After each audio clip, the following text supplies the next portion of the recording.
Hello readers and writers. I'm author Leslie Moise. I talk about research, the writing process, and give occasional updates about my own books and works in progress.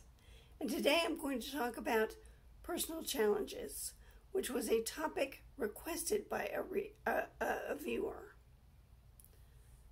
10 years ago, soon after I returned home from my first book tour for Love is the Thread, my knitting memoir, I suffered a devastating stroke in my sleep in the language center of my brain.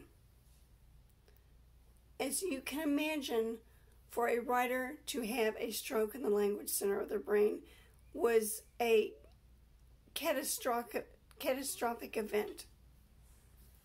And so I spent 95% of my rehab efforts in regaining my ability not just to physically write words and something like sentences, but to regain my ability to listen to my characters, to picture where they were and what was happening, and to convey that as clearly as possible. It wasn't until a year later, when I was looking back on what I'd written after the stroke, that I realized that what I'd written was incoherent ramblings for the most part, disjointed, here a word, there a word that had nothing to do with that. I cried. But like I said, I devoted 95% of my efforts into regaining my ability to write.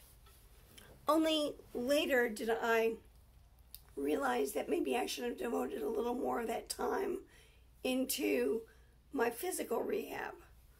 For example, I walk with a limp still, especially when I'm tired. My speaking voice slurs, especially when I'm tired, and I find certain words difficult to pronounce, simple words. But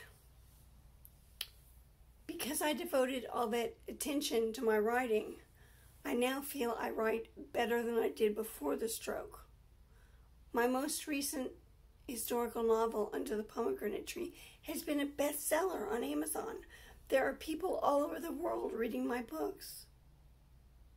So, catastrophes, personal challenges, can lead you into something better. They can be a doorway. Thank you for spending this time with me. I post a video every other Monday, and I look forward to seeing you soon.